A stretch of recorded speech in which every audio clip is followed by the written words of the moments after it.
Well, C4 here, if I can get my mouse to work here. C4, I'm going to change my batteries in my mouse while I talk here. Hopefully I can get them out pretty quick, and I can. Thank goodness. So, this episode here is going to be about Fanatics here, and then roster, and the upcoming thoughts of it. So it started out, they had, oh, by the way, I'm just going to be playing a Hecarim jungle, just kind of let the bots do anything, just let me talk. Not really going to do that much, maybe gank here and there, but we'll let the game go on. I'll get refillable. But,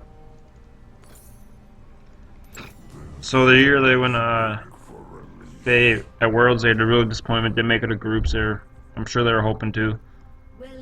So, it was kind of disappointing, and then the year ended, and Expeke left to start his own team, which was kind of a dream, so you can't blame him. Cyanide. He retired because he was getting, the game just wasn't fun anymore, can't blame him. So I just wanted to play with his friend Expeke, so he left, you can't really blame him. And then Reckless just didn't think the team would be winning, so he jumped to Alliance, now known as Elements, to join the team that took first in EU last year, trying to make a super team, which we'll talk about later. But the only one left was Yellowstar, their support. So, I mean, I kind of joked too, saying like, oh, he's the only one not good enough to make another team and all that stuff, but he did pretty dang well for the year, and we'll talk about that there. So they ended up picking up a little known, pretty much all their players, only one of them was kind of known. I would say Rainover, known as Game Over in Korea as a jungler. They also picked up Huni, who kind of he was a known talent as like a raw talent because Samsung, formerly Samsung Blue and White, they were going to make a Samsung Red, which would be in Europe, and he was going to be recruited for it. So he was a known player, that's for sure. He knew he had talent, but they signed him over. I don't know if he had a good relationship with Rainover or something, because those two, they had a good relationship during the year. They really worked well together, and that's what made it partially a good pickup. Skip red. I'm just gonna try to clear because I don't got like serious jungle stuff on or anything right now. But so they picked up Huni and Rainover for top and jungle, and then they picked up Bevan, who was a mid, who was also a young talent that had potential, and then also Steelback ADC, another young talent with potential, and they're hoping to make that into a team, and a lot of people are like, they're not going to be able to do anything. Good luck with that. But I tell you what, that team ended up, they did pretty solid for what they had. They ended up taking second in the spring split to SK, and then they ended up making playoffs. Or not making playoffs, just winning it, because SK ended up losing to Unicorns of Love in a only 5-game series, which Unicorns of Love ends up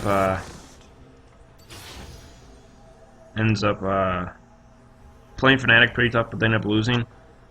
So the year went, and I mean, it was a solid year, but the team felt that they could do. I'm not going to be able to do that.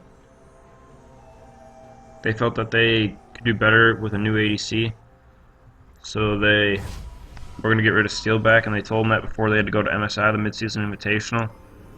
And going into MSI, with that being known, no, I'm going to get this. Don't judge my build, y'all. But, with that being known, I kind of had, out of the 6 teams, I thought that they was between TSM and them for the final spot, as I talk about my TSM one, and I had TSM being favored because they had a stronger split. They looked more consistent, and I feel like they had a better playoffs, so they're coming in hotter. But then Fnatic ended up beating TSM in a quick game, and I believe they beat, I think they lost to HQ. So they beat only the wild card in TSM, but then they had to play SK2, who's kind of the favorite, along with EDG. So that's who they're going to play in the playoff part of it, the little I don't know how to describe it. A 4-man playoff. Oh jeez. Don't die, Ryan. Out of mana. But oh wow. Graves, I thought Graves would be a nice OP pick in this, but I guess not. So they go in there and they win. They lose the first game, but I think they win the next two, or they go 1-1, like they each trade wins, because it ends up going to game 5. And Steelback actually looked pretty good in it. That's one thing that his play was actually pretty well for what was he was. Oh geez, man, I'm gonna get a free kill for like him being benched. He actually played pretty well.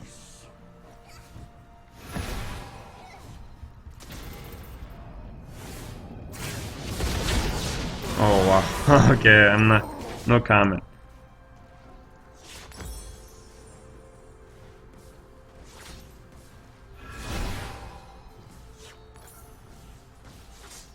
Okay, so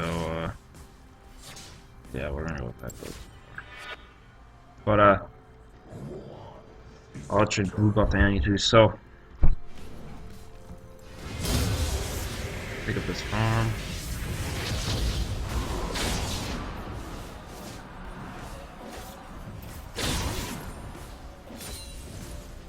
So they end up going to game 5 with SKT. Steelback played pretty solid. Looked like a nice player, and I mean he had showed that he showed potential that they were looking for, but that's like the first time he really showed it. So how do I describe it next? So then they go to game 5 and they end up losing. So, but despite taking like tie for 3rd or 4th, it was actually. I mean, I think Fnatic fans are really excited. The fact that they took SKT to 5 games with Steelback, that they're hoping they could find a better ADC, and they end up, because of Reckless, the whole Reckless Alliance experiment didn't go very well. They end up signing him, which Fnatic fans were happy because he was one of their big carries Season 4, and one of the reasons they were so successful. And I mean, although he didn't play as well in Elements, you knew he still kind of had that the talent. So I mean, they were pretty excited, I'm sure, about that. So it was, I mean, it was a good pickup for them going into the summer split to replace Steelback after winning playoffs. To replace Steelback, or after winning playoffs and going 5 against SKT to replace Steelback with Reckless looked pretty good, because Huni turned into a pretty good top carry jungle, and Rainover was he was a really good, like, he had really good relationship with Huni in terms of like game wise. And he was a really solid jungler. Like, the thing is, he played really well in Europe because he was probably the most consistent. And he played the team well. He didn't have to carry because they already had 3 carries. And for Bevin, I should say, looked... In the spring split, he didn't look as well as he did in the summer split, but he was one of the top mid laners in spring still. Well, I'll get into summer where... So they go into the summer split with Reckless. And they just start, they're like winning every game. It's pretty convincing. And they go through like the first half of the year, like... undefeated, and then the second half started, they weren't winning as convincingly, and they actually had to come from behind in like a few games. But they ended up going undefeated in that split too. Let's do a quick gank here, and then I'll talk about the playoffs for them.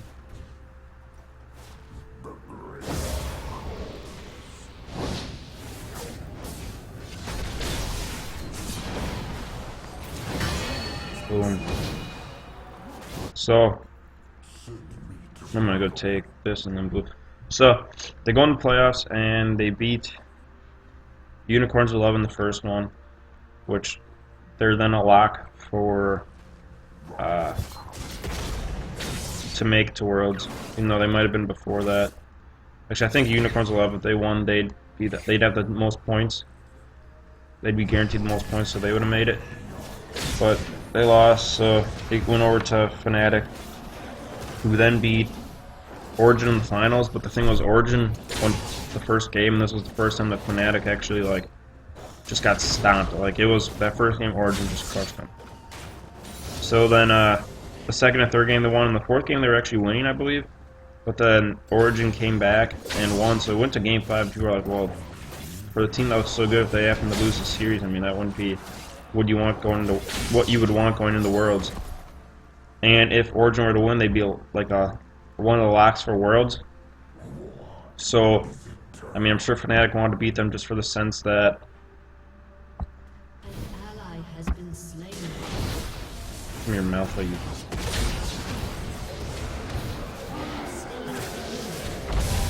Oh, a nice kill. The bait. Bait the shit out of that. You.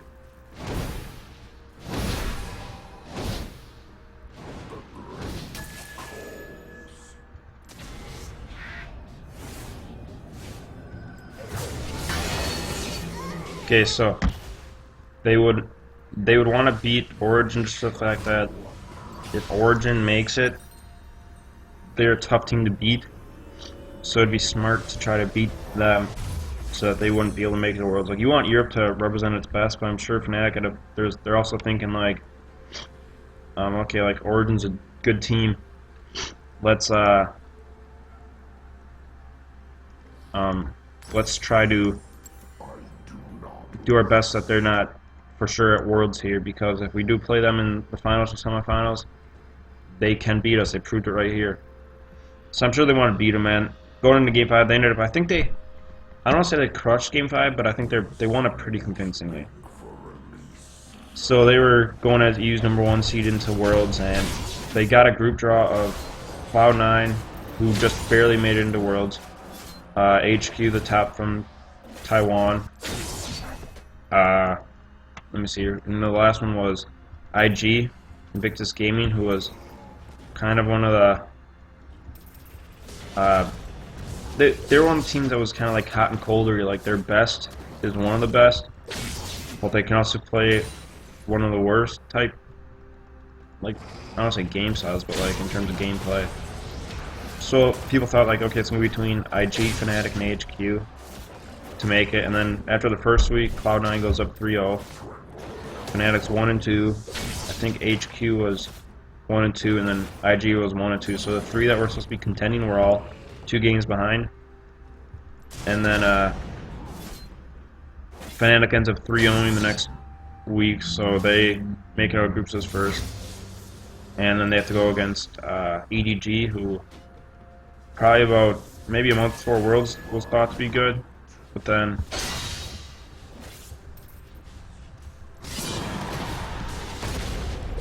come on, get it. You. Dang it. That's some, my build doesn't really do damage, I guess, but so EDG kind of, but then they kind of struggled with going into Worlds, so they weren't as good, but they made out of groups pretty convincingly.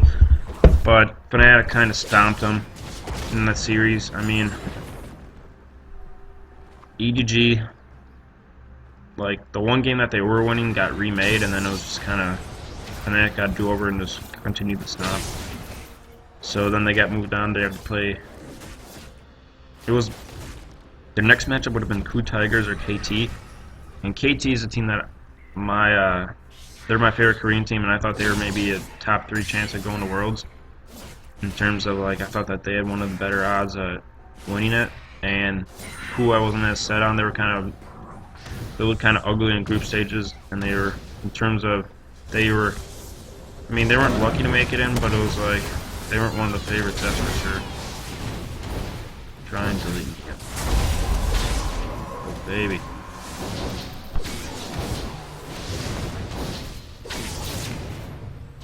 Oh, nice, man. I'm getting kill fed. But, okay. So, Ku ends up beating KT. And it was kind of like, I'm sure it's Fnatic, and you're kind of like, okay, good, I would rather play Ku, I think, even though Ku looked pretty solid in that series. But Ku's on the team that, like I said, was kind of weaker, and they were, I don't want to say their play was inconsistent, but there was times where it's like, okay, they are beatable, for sure. I mean, even like when they got leads, it seems at times those openings, and that was something Fnatic was kind of used to at the end of the summer split. If they were behind, Fnatic was able to find a way to catch back up and take the lead. But the series didn't go well, and I believe Fnatic lost in 4 games. It wasn't as bad as the Origin SKT games, but Fnatic, the games weren't always super close. It kind of like they would kind of snowball.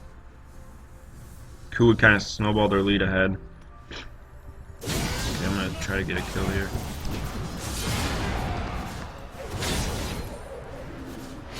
The only reason I ulted is because I was worried he would ult me if I got too low.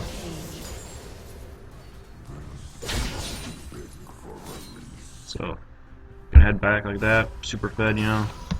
I like Hecker him though as a top laner. But, so, Fnatic fans had big expectations. They weren't met. So it kind of slipped for them. And, I mean, just the players too, I feel like they had high expectations. And with their fans, they kind of let them down. But, I mean, after some excuses came out, they were like saying how, like, oh, they were tired.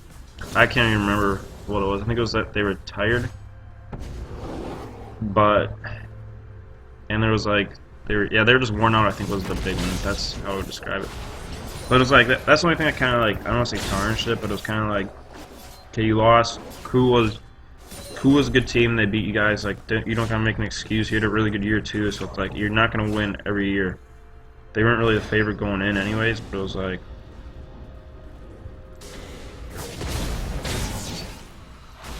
okay, let's just kill this. So, that's the only thing that was kind of like, I was kind of like not impressed with them with that. But it looks like this upcoming year here would be a really good one for them because of what they did last year. And although Worlds is kind of a disappointment, it's like they can still get there pretty easily again with the roster that they can bring everyone back. There's no reason to replace anyone. They got a really good coach in Daylor, and they're a good organization with good players. But then it's like, I shouldn't say, but then it's like, then the next storyline this off season here, there was like a rumor that Huni and Rainover, well, there was one that Rainover was possibly retiring. I should say this. So they're going to go to IEM instead of Unicorns of Love. IEM, they're going to go to IEM. I can't even think which one. It was one TSM that in this video that I'm going to be posting for it. So they were going to go there, and then they ended up pulling on. People were like, okay, maybe it's because Rainover is having wrist issues.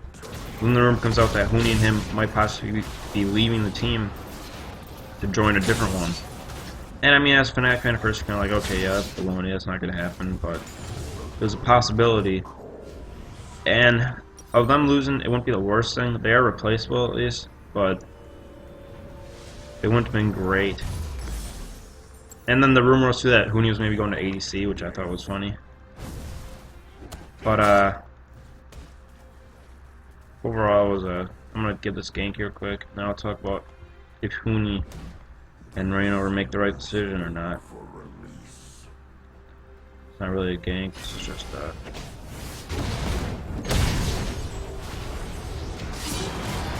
look at that, oh my god, perfect.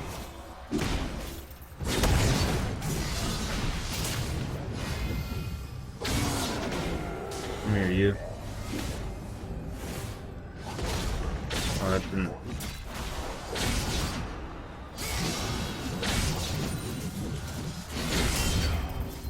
Oh man, there's a turret there.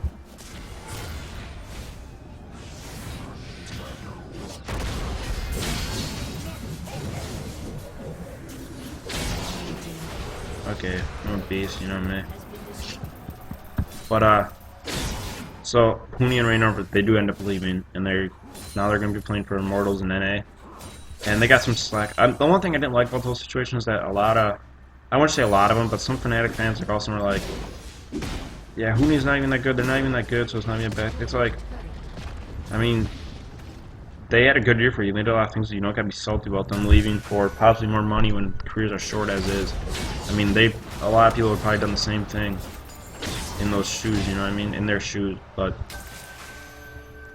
I mean, I don't know, that was fine. But then, so it was like who they're gonna replace. But then before they could pick up who they were gonna replace, then Yellow Star, who was a big reason why they did so good this year, his leadership and shot calling was huge to take that young team and win the spring split. And then by adding Reckless, his old laning buddy, to go undefeated, he was a big part of that. He was a big reason of that, without a doubt. So for him to do it, he did with that team was huge, and that was a priority to keep. But then when his contract was up too, ooh, free low.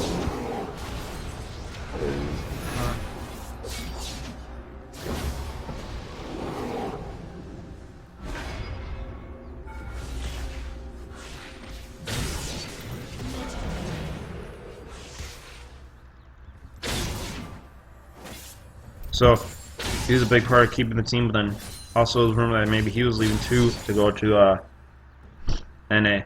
And the rumor ends up being true. He goes signs with TSM. So I'll talk about this. So I mean, you can't really blame someone for wanting to try NA while their career is still intact. I mean, Reignover was having wrist issues, so he might retire soon. He also started. I don't think he wants to play for a while, but it's like he doesn't have a super long time to play. So, I mean, to try NA and do something that they dream, it's kind of like you can't get too mad at them. And for what they did for Fnatic as a fan, you gotta like, I mean, I feel like you just be like, be happy for them and be like, they're making a decision they want to do. It'd be like similar to someone from North America wanting to take a semester at college in Europe, you know? Like, you're not gonna do it after you graduate college. I mean, maybe you can if you just a vacation. That's vacation. I mean, if you want to actually like make an experience, I think that'd be a great time to go for a whole semester in Europe. But so you can't really get mad at them for that. But some people kind of have. So I mean, it is what it is. Let's see, what do I get next here? An ally has been slain. That's a fun item. I'm gonna get.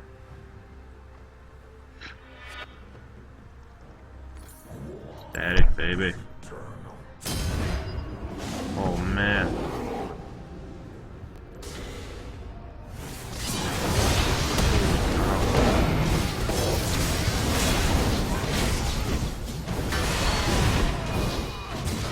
Might clean it up, but so you can't blame for that.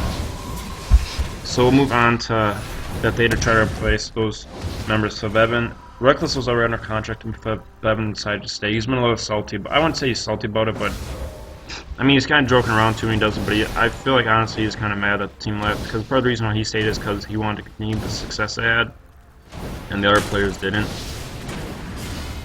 Or they didn't want to continue, but they left, I should say. So, oh man, you gotta learn to last hit Graves. But, so, to replace them, the options were, you know, maybe a support. You can get Sing, top could be Cabochard, or there was like rumor of Flame. There was a jungler they want to like Spirit or Diamond procs, but I really thought that I didn't think Diamond procs would happen. There's a little bug, and I didn't think Spirit would ever happen. And I think Cabo top made sense. There's rumor Shook jungle, which I think I would have to root for Fnatic because. Like, Shook's my favorite player. And I thought the Sting, Shook, Cabo one might be actually the most sense. But then it was rumored that it would be Whirly top, and they weren't sure who would be, who would do the rest, like, I mean, not who would do the rest, or who would be jungle and support. So, what ends up happening is, they end up, the rumor is that Spirit is actually coming to Fnatic. So the jungler who was formerly Samsung Blue, in Korea and Samsung Blue he showed talent. I wouldn't say he was as dominant as how he looked in Spring Split with Wii. And although we did really bad, I think he was a huge reason on why they even like got a win. But Summer Split, he kind of, I think is like he just was sick of on a team that was losing like they were. God, jeez Louise, we're getting smoked here.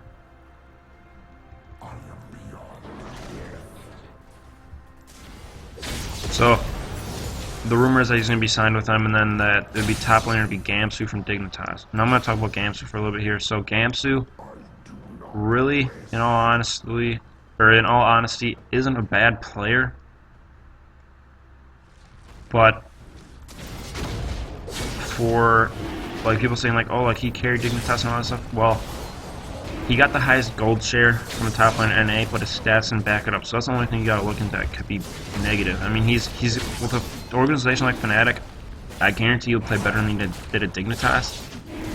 But I don't know if he's gonna be quite a Huni level type player. I think he'll be more.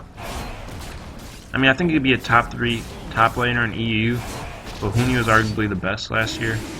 I would say, or Gamps would be top 5. I would say at the lowest. But the one benefit though is that, I mean, Spirit requested him, so Spirit sees something in him. He'll have a good relationship with him, kind of like similar to the Reign over one, I'm gonna guess. But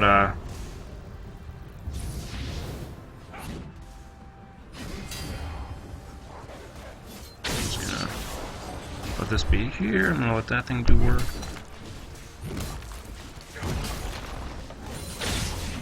So that was rumor. The rumor was Noxiac support, who's a former Meet Your Makers, who apparently did pretty well when he filled in for him. And but the thing is, he's gonna have to replace Yellowstar's shot caller, which will be the thing to see. So that was the rumor, and then they ended up being true. So they're gonna go to IEM Cologne with Spirit and Games. And I think it'll be fun to see how they do. I'm gonna watch and see how they do, and now maybe make another video and talk about it. I'll just talk about IEM Cologne in general, but what do I think about how the team will do? I think that Spirit's gonna be a top jungler EU. I think that's gonna happen. I think that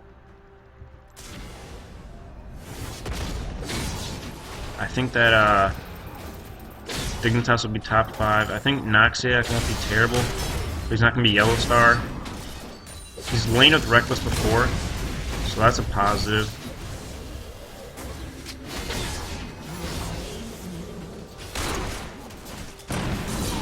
That's right. Go back in, huh?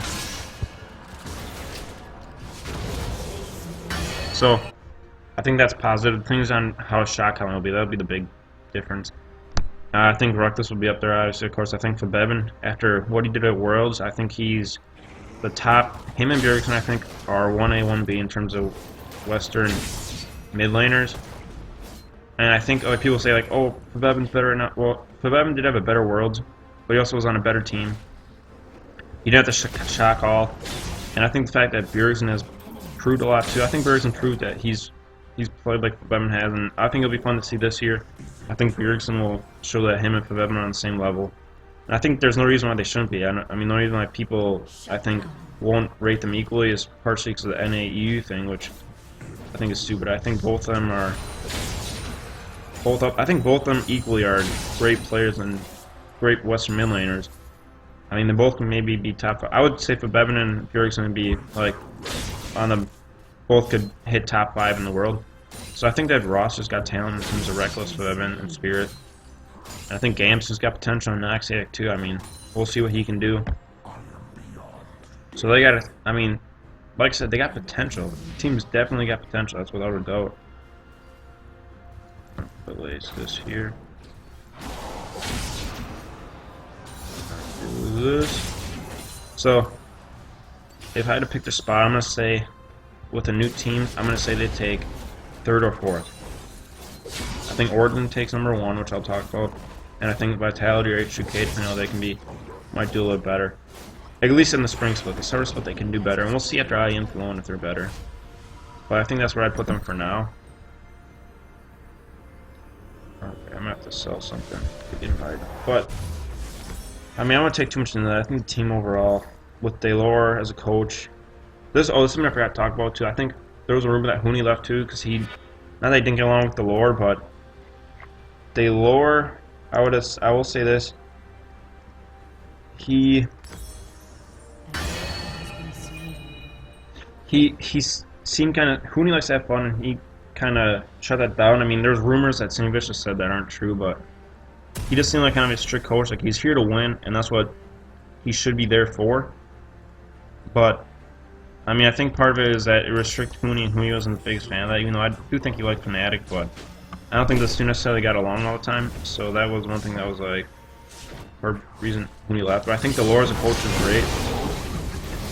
And look at that, look at that. Oh my god, man. I'm just too good at this game. And people always say like, oh, it's not a guarantee that he'll make.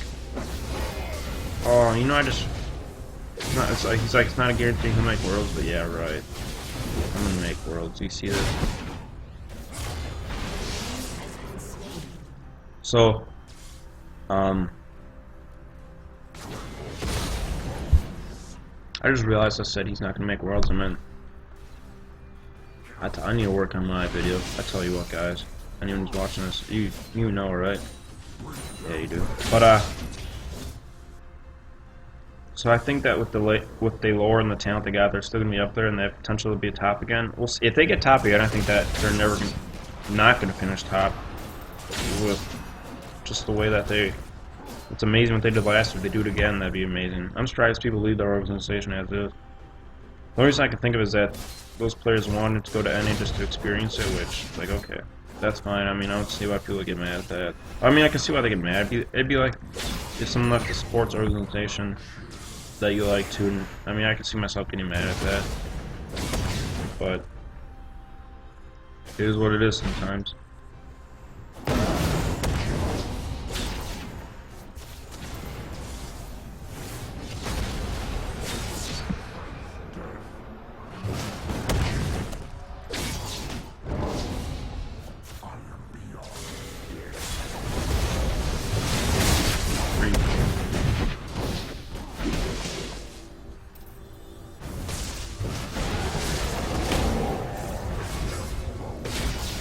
Another free kill. Put this here. But so like I said, I think they'll be third is my guess, at least for swing split, and we'll see in terms of worlds. I think they can do worlds. I think, will they do damage at worlds? I mean, I don't know. With this roster, I don't think it's as good as last year's unless Noxiat can turn into a good shot caller. If he can shot call well, I think they'll do well. But this is up in the air, and I think I'll do another one after the spring split and kind of explain more in depth and stuff. I mean, really can't really say much about that roster. Like, oh, like they don't roster, or they don't lane swap well. They don't get objectives well. They don't lane well. I can't really say that right now because it's such a new roster. But I think Spear's top jungler. I think Bevan's top in EU. I think Reckless is potentially top ADC in EU. I mean, even though I would say Forgiven's probably better laning ADC. But I would say that I'm full build, man. I'm gonna get a different item here. But I would say that I'm gonna get Lunan. Oh, I can't. I'll just wait. I would say that Noxiac has potential to be a top support. Aimcamps has potential to be a top laner. I don't think either of them will be the top, but they got a good roster. I mean, there's no doubt about that. The Fnatic's got a good roster, and that they can contend, and that they're one of the top organizations in EU and in the West in general. And I would say that they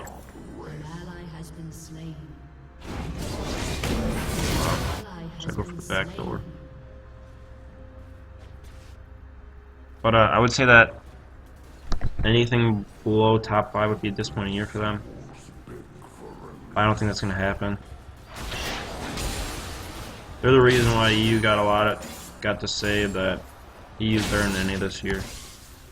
So kind of nice to see them struggle a little bit. No, just kidding, but they still got Fnatic 2, which is Origin, which is the next EU video is going to be on.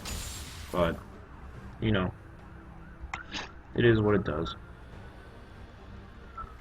It is what it does.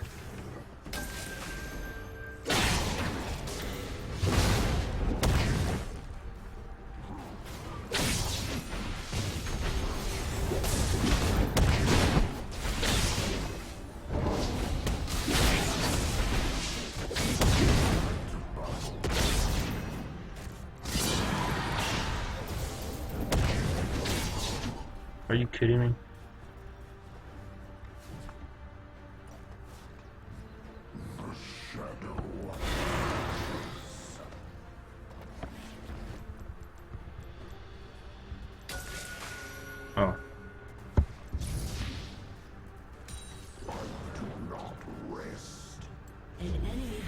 slain.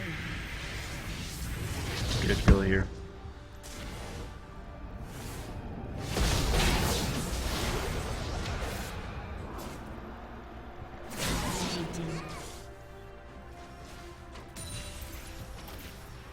Oh, I just TP'd. Forgot about that. I'm just gonna try to split foot and finish this game. I'm kind of done talking about Fnatic here, but I mean, I don't know. Hopefully, people will comment about what they think of the team, and I can have a little discussion. I mean, I'm no expert on this stuff, but I have certain opinions, just like everyone else does. There'll be some teams I'm really excited to talk about a few teams, like Immortals, Vitality, H2K. I'm a little bit excited for. Oh, we won, wow. Okay, good game. Thanks for watching. Like, subscribe, comment. Bye-bye. Go Fnatic, go.